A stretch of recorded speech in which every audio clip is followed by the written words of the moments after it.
Alright, hello and welcome fight fans to another episode of The Undercard. I'm your host Jeff Patello, and today we're going to be breaking down Bellator 238. My first opinion on the overall card after watching it, I'd probably still stick with my, well, I'm probably going to downgrade it just a little bit, probably 3 out of 5. The main card had some pretty good scraps on it. But the ones that I thought were going to be good scraps turned out to be the meh fights, and the ones that I didn't really pay too much attention on turned out to be really good. But before we get into some of the main card here, we're going to talk about a little bit of the prelims. The prelims itself was kind of a little bit lackluster, but you know, as most prelims are, this is just an area for young talent to develop, and maybe for like a few key guys to kind of get their shit together and step up their game.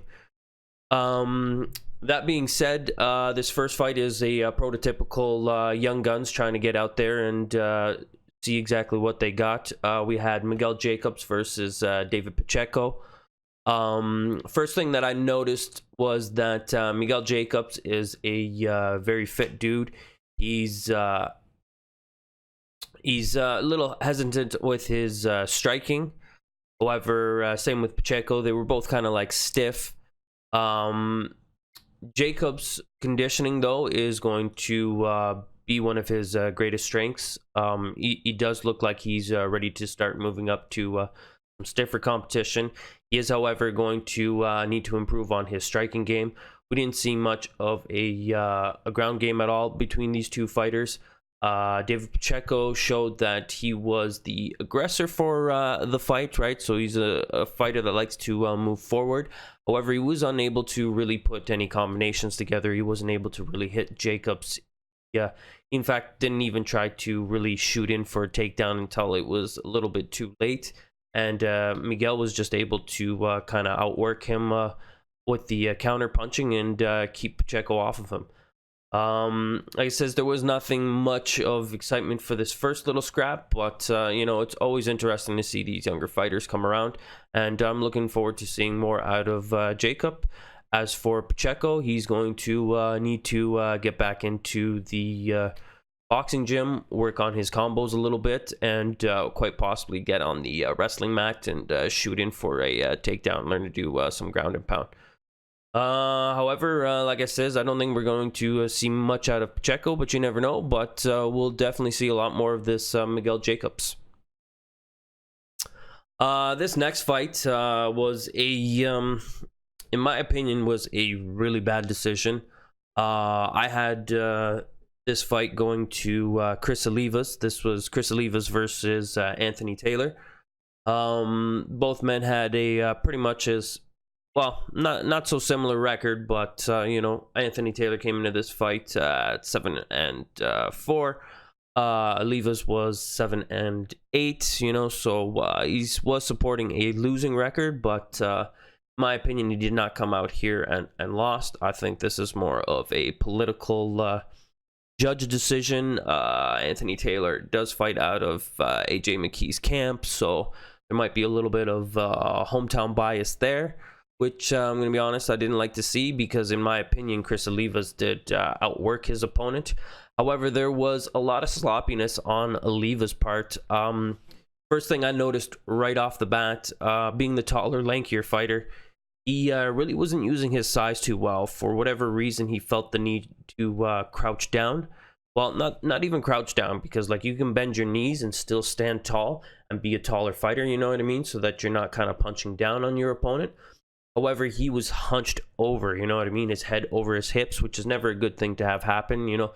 Makes for an easy target if you ever get front kicked, you know what I mean? Your chin's just hanging out there.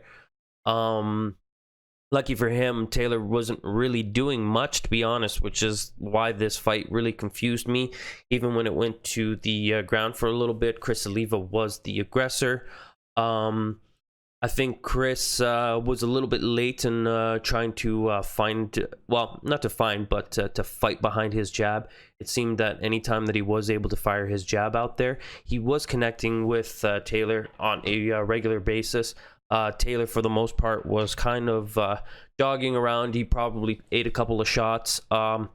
it really didn't look like a great fight at all. This was a really bad fight, and in my opinion, there was just one winner, and the fact that he got denied just really it really frustrates me, you know. But at the same time too, you can't leave nothing to the judges because of bad decisions like this. Anthony Taylor was able to squeak out the victory, but like I says, not an impressive performance by either of these two gentlemen, but I feel that Chris was definitely robbed. Good little scrap here. However, well, this next fight was at the 180 pound contracted. Was contracted at 180 pounds. So that makes him a little bit bigger than the welterweights. This was a fight between Curtis Melinder versus Moses Mariota. You know, this is another one of those fights where you know, it looked like it was a pretty good scrap on paper. Both these guys had like pretty decent records. I think Curtis coming into this was 17-5. Moses was 8-3. So there was potential for these two to go to war. In fact, they were both strikers. However, Curtis was the faster of the two. He had a lot more skill. He actually like stunned Moses in this fight early, and I had honestly thought if he had got on him right away and started with some vicious ground and pound, that fight would have ended early. We could have seen a first round TKO. However, he just really didn't capitalize, which was a little bit concerning, you know. He should have been able to close that fight out early. You know, like my opinion is when you've gotten a fighter hurt, you know, like you really got to go and he had him hurt bad. It wasn't just a little bit hurt, right? You know, so he was in no danger of like blowing out his fucking load there pretty much. But like fucking when a guy is injured and that hurt, you really got to go in for the kill. I really do feel had he got on him and started with the ground and pound, he would have finished that fight pretty quick. For whatever reason, though, he decided to kind of hold him there and, you know, give Moses time to recover.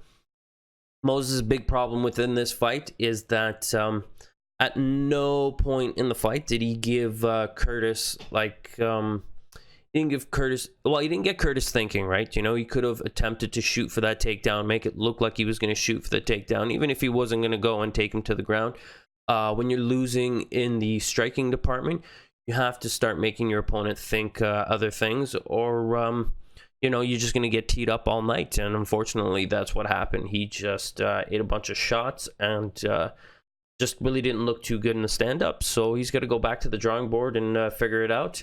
However, from Curtis here, I don't think we're going to really see him up on the main card anytime soon. He's got to figure out a few things. I think he's got to get that killer instinct in him before we put him up on the big card. But maybe he's just a fight or two away.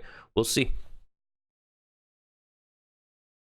Ooh, now this next one, I really didn't know much about either of these two fighters. It was J.J. Wilson versus Mario Navarro. These guys both fight at the 145-pound division. Actually, and these guys for like 145-pounders are pretty tall individuals. JJ is listed at 5'10", and Mario 5'11".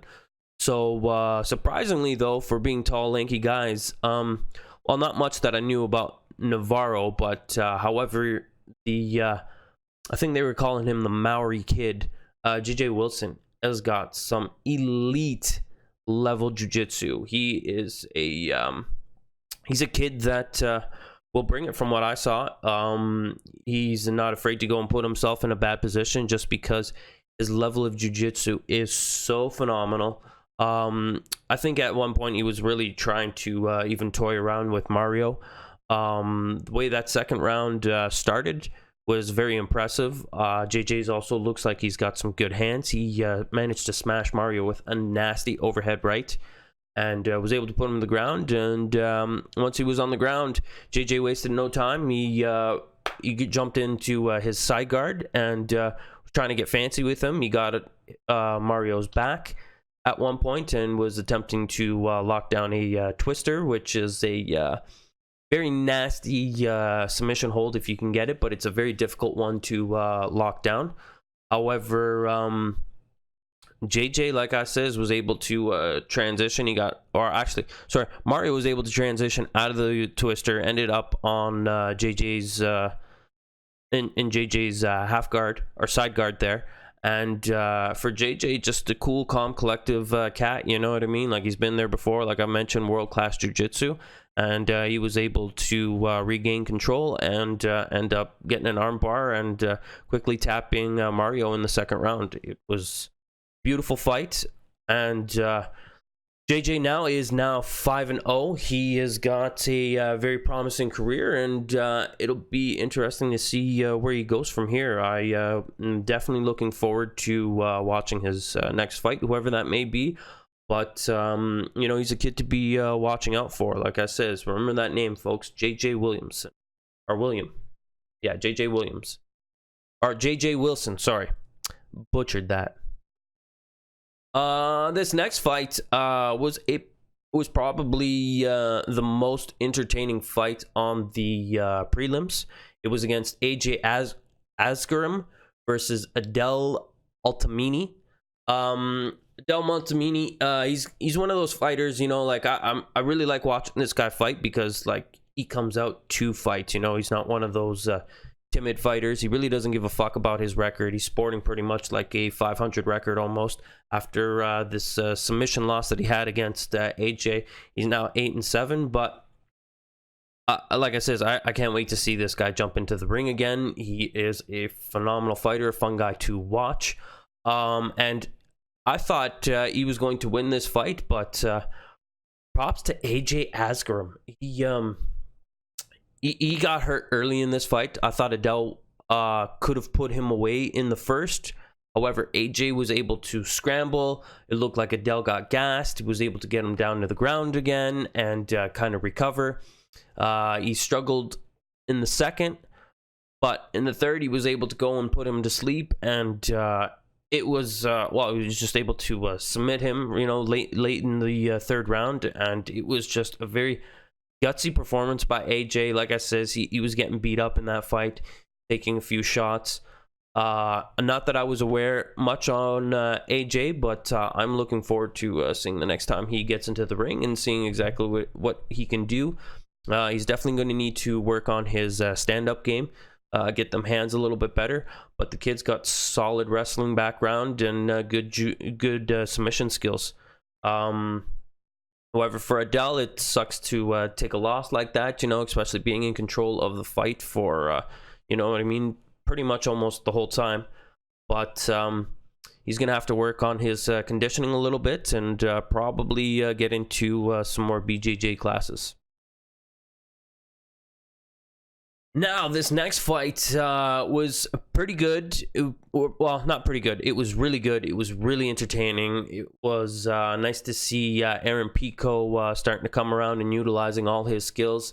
This fight was against Daniel Carey, Scary Carey. He was a beast of a man when it comes to the submission games, right? This guy gets a hold of your neck, and he will never let go. However, Aaron Pico was utilizing his full skill set. I think things are finally starting to come together for this kid. This kid is going to be a tear at the 145-pound division. Hopefully, these 3 losses that he has taken early in his career are going to really focus him. He's working with a great team with Winkle Jackson out of Houston, I believe it is. So he's training with some top killers, and you know, he's still relatively young, right? His record's not the best at 5-3, but I see this kid really going on a tear, and he's going to give the 145ers some trouble here. It was nice to see him back to fighting some top-level competition, and in fact, this kid's always fought some like pretty big names. Even when he got knocked out by Henry Corrales. I mean, Corrales is a man that's like 18-4 for his record, and he actually fought in this card, in the main card, against Juan Archuleta. But he's learning, you know, he's learning when not to be He's learning when not to be in a war. He's learning when to take this fight to the ground, right? He's learning. He's just getting more of a better fight IQ each and every time he comes on out, and it's a really good thing to watch a kid like this with this much talent improve and not make the same mistakes again. Because it's not more frustrating when you watch a kid that has got all the tool sets in the world, but just can't put it together for whatever reason. Now this next fight, it was a pretty slow going fight. It wasn't too much excitement. It was at the 160 pound weight limit. It was Joshua Jones versus Brendan Bender. From what I remember, this fight, this was a pretty slow going fight. Bender looked to be in half decent shape. As for Joshua Jones, he did not look the best of shape. He did look like he had a little bit of a muffin top going on there. But, you know, that being said, sometimes looks just isn't everything. And it's about the skill set you've got behind those looks. And Joshua was just able to use his boxing to really keep Bender away. Bender was not able to use any of his ground skills whatsoever. He looked a little bit lost in the stand-up game. Definitely is going to need to get back into the gym and get into some boxing, right? Learn to use them hands to even just set up for the takedowns and whatnot, right? Just was unable to really do anything. And like I said, I don't really recall this one 100%. Like I said, it was kind of on the boring side. Wasn't the best fight. All right, now that we got a couple of them prelims out of the way, we're going to get into the main card right now. This first fight was Emily King versus Ava Knight. I'm going to be honest, I didn't know a lot on Emily King coming into this fight. In fact, if you go back and check my fight predictions for this one, I had Ava Knight knocking out Emily King. However, going into that prediction, the only thing that I could find on Emily King was just one video, but it was like a kickboxing video. It wasn't later until I found out that she is a submission fighter. And now that I look back at this is a fight that really bothers me, and I don't know exactly what Bellator's thoughts on this really were. In fact, this really kind of pisses me off. You know, here they have a big name, which Bellator is struggling for big names right now. You know, and Bellator is really struggling for big names in their women's division. You've got a world-class boxer coming in, Ava Knight, who's got some tremendous hand skills. In fact, at the start of this fight, she was able to land a nasty right-handed straight, and connected with Emily and dropped her right away. So, like, there's no question that Emily King has got some great hands. However, it's too early for her to be fighting a submission fighter. You know, Ava was able to go and defend herself for a little bit, but, you know, her defense skills aren't the best. You know, you can see the progression, you can see that she's learning, but not enough to like really do anything to get out of it. You know what I mean? Like right now, I would class Ava's skills right now as a ground fighter as enough to try and survive. You know what I mean? And in my opinion, going into your you know, like especially on the main card, right? You know what I mean? Like, what is Bellator doing feeding her somebody that has got, you know what I mean, 3 submission wins? You know, it's just a very, very fucking foolish thing for them to be doing. It's very ignorant for them to be doing. They should have got Ava in there with another striker, you know? Like, make it... You got to groom your talent, and especially when you've got a big name like this, you can't go and afford to give them an L so early in their career. You know what I mean? It leaves a bad taste in her mouth. It leaves a bad taste in the fans' mouth. You know what I mean? And in a way, I think you also hurt the brand. You know, like you gotta give someone like this the opportunity to get the skills. Bellator should have known exactly where her skills were and never put her into this fight whatsoever. They should have found primarily somebody that was either a boxer, you know what I mean, or a at least like a kickboxer or something, you know what I mean? Somebody with like, you know, the equal amount of ground skills so that this fight would have stayed standing no matter what. And in my opinion, Bellator did themselves and did Ava Knight a gross disservice by booking this match, you know what I mean? However, that being said, more props to Emily King, you know what I mean? She fought a very smart game, you know? She got taken down with a nasty straight right, right off the bat, you know, and knew that she had no business being in there standing and trying to strike with her. So she was able to take her to the ground and submit her. Not too exciting, this fight, you know what I mean? Unfortunately, I was wrong in my predictions, but just didn't have enough info on Emily, unfortunately. But next time we see Emily, I'll know a little bit better. So interesting note on this card here. We had a husband and wife fighting. Emily King's husband, Jason King, was fighting against Raymond Daniels. They were fighting at the welterweight division. This fight kind of ended like I had predicted. I had Raymond Daniels actually winning in the, I think it was a second round KO, and sure enough, that's what happened. Jason just had no business being in there striking with Raymond, but like I did mention, if he did go to the ground, Raymond was going to be in troubles. However, I was very impressed to see that Raymond's had a good takedown game. He's definitely been working on his ground game. He's very much improved leaps and bounds, was able to stay up for the most fights, able to get back up, and you know, this guy throws a lot of flashy kicks, but he has got a gas tank for days.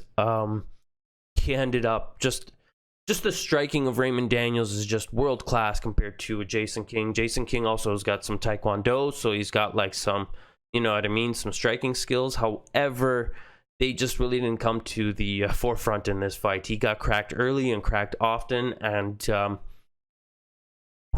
he got knocked out pretty hard here, and you know, just, you know, give the guy props, but you know, just really outclassed. I don't think we're gonna see Jason in the ring anytime soon. He's definitely going to have that 90-day protocol, but you never know if he's gonna get another opportunity to fight at Bellator or not. It'll be interesting to see if he matches up with somebody a little bit better than Raymond Daniels. As for Raymond Daniels, you know, everything that I saw from him was great. You know, obviously a talented striker. It was excellent to see that a guy who's primarily a kickboxer come in here and is improving on their ground game. You know what I mean? You know, he doesn't need to become a submission master. He just needs to be able to defend the takedowns, and if he does get takedown, he needs to be able to not get submitted and get back up to his feet, you know. And so long as he learns that, he's going to be a force to reckon with Bellator. And at the 170-pound division, there are fucking killers. Bellator has got a really good 170 division and a 145 division. Lots of fucking killers. Lots and lots and lots of killers. However, if I was going to critique Raymond Daniels on one thing, he needs a better intro game. His intros aren't quite as exciting as Israel Anyasanya's, but you know, some people should just stick with fighting and leave the Showtime stuff for other people. But really looking forward to seeing Raymond Daniels' next fight. Didn't take too much damage, so hopefully in the next 3 months here, we will we'll see something from him real soon. This next fight here, I'm gonna be honest, I thought was had the potentials. Well, it's strange because this fight, when I first looked at it, it's a fight between Sergio Pettis, which is the younger brother of Anthony Showtime Pettis.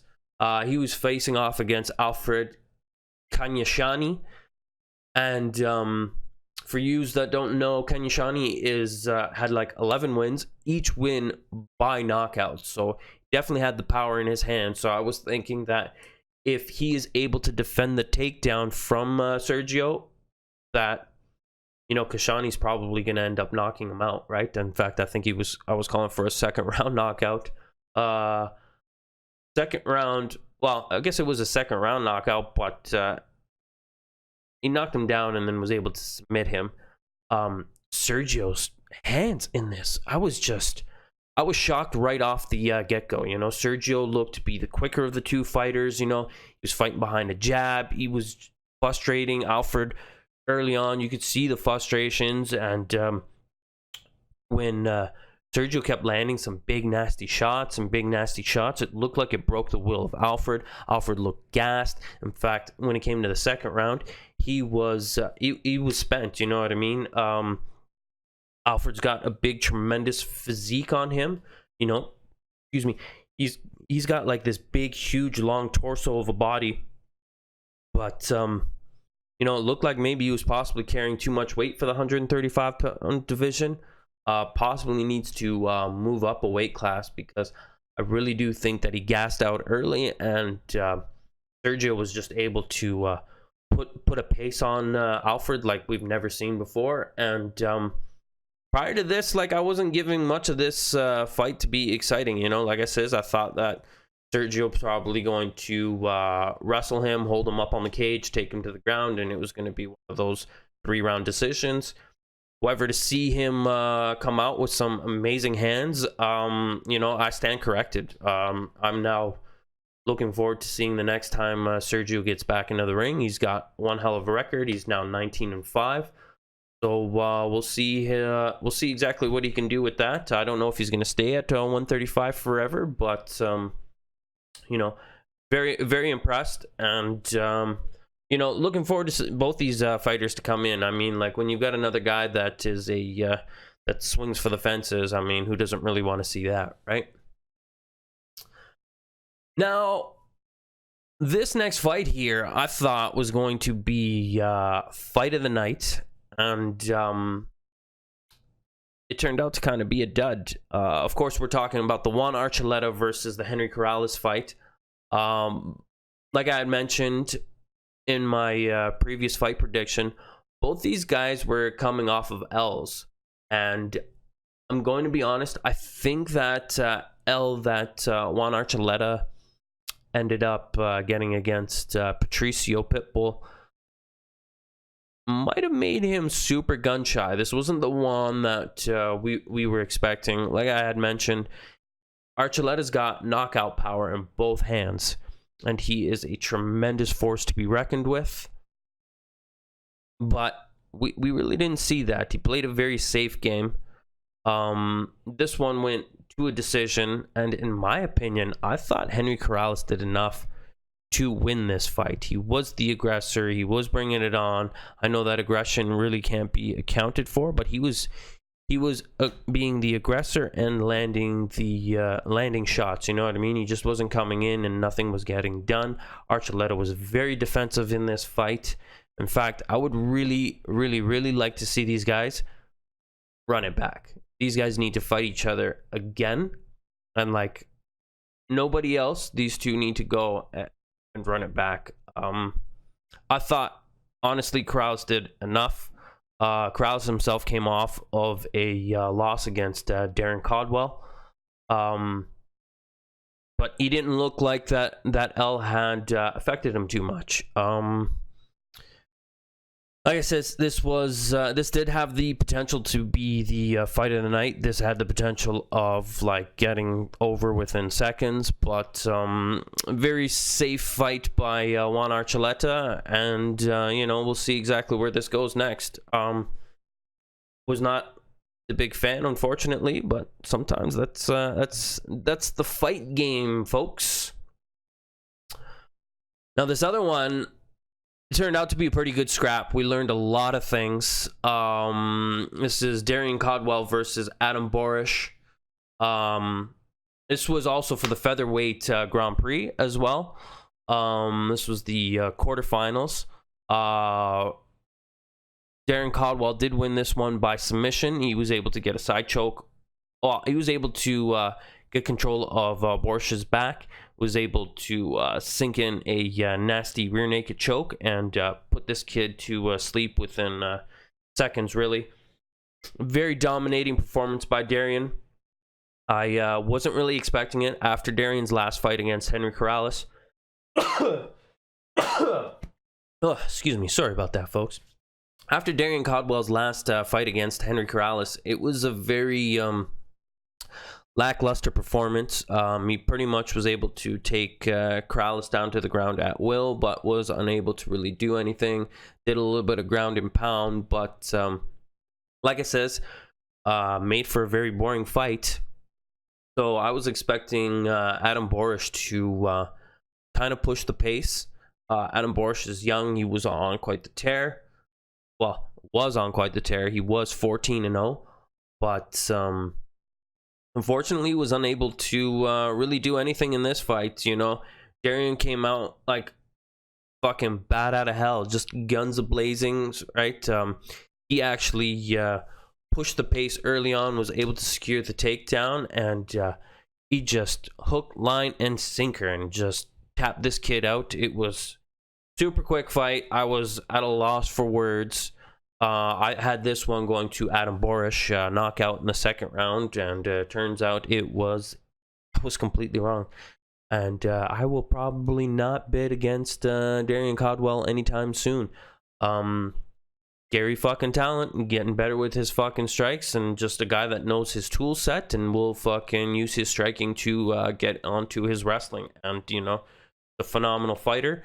And, you know, at the 145-pound weight, you know, just an actual fucking tear. And both these guys, yet again, like 145 pounds, but such tall fighters, right? 5'10" for Caldwell. Borish is 5'11". These guys are just some beasts at 145.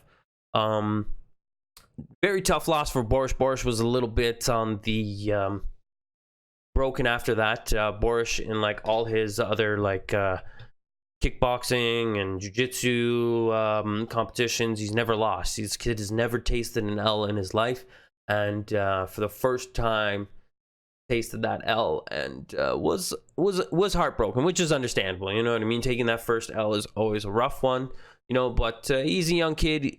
He should bounce back from this, but he made a crucial mistake. Very crucial, very basic mistake, but you know, Caldwell was the reason why this kid wasn't paying attention, right? He missed Caldwell's arm, and he was able to just sink it right underneath, and that was it. All this takes is one simple little mistake, and you are fucked in this.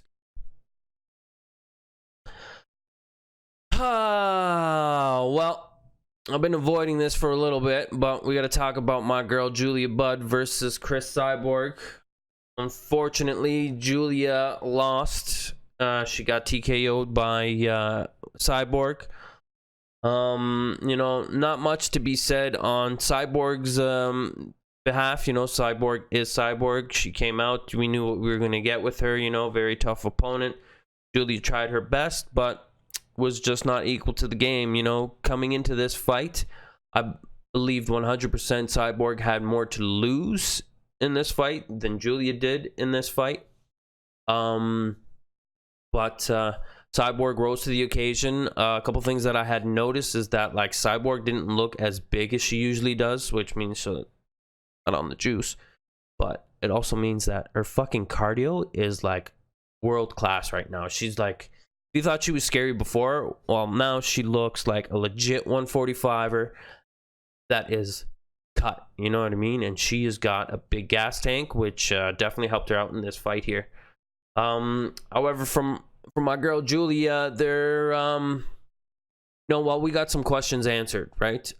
We needed to know exactly, you know what I mean, was the level of competition that Julia has been fighting up to this date world class? And, you know, as much as I'd like to think that Julia is a world class fighter, it goes to show that her skills are not just there yet. I know that she trains with her husband. I forget what her husband's name is, but not that I want to say this, but she needs to get out of that camp, you know? Like, her husband has not really set his wife up for the best position here, you know? You know, I know that they were training out in BC, and Canada doesn't have, you know, huge MMA gyms, but you would think at a level of competition like this, I would have really liked to have seen Julia, at least if she was going to stay in Canada, to go out to Fasarabi's gym, you know, train with you know, GSP's gym out there in Montreal, you know what I mean, would have probably utilized a you know what I mean, a ground game. You know, Julia was the actual bigger fighter in this fight. She I think she just was you know, her head wasn't in the right space, you know what I mean. I didn't like what Bellator had did to this woman. I'm not, you know, like, you're going out to fight your world-class fucking competition, top-level competition, you know what I mean? She never had a fucking test like this. And what the fuck are interviewers doing, like, interviewing fucking Julia before the fucking fight? You know what I mean? Like, that, like, the woman's already got enough fucking pressure, enough fucking things in her head, you know what I mean? And now she's got to play calm, cool, and collective in front of everybody. I really didn't like that. Didn't like what fucking Bellator was doing. You know, that's twice in the night that I was just like, what the fuck is going on with Bellator? Bellator needs to really kind of pull their head out of their asses. I just didn't like a few things here. However, you know, as for like Julia Budd's camp, you know, like her husband's coaching is, you know, mediocre at best, right? I mean, like, the guy should have had Julia out in Thailand learning her Muay Thai, right? You know, Julia, you know, in her press interview was saying that she believed that her striking was better than Cyborg. Really? Because Cyborg used to train with fucking killers. You know what I mean? Like, Cyborg comes from Shuto Box Academy. And for yous that don't know Shuto Box is fucking legendary for, like, they go to fucking war each and every fucking day that they're in the gym.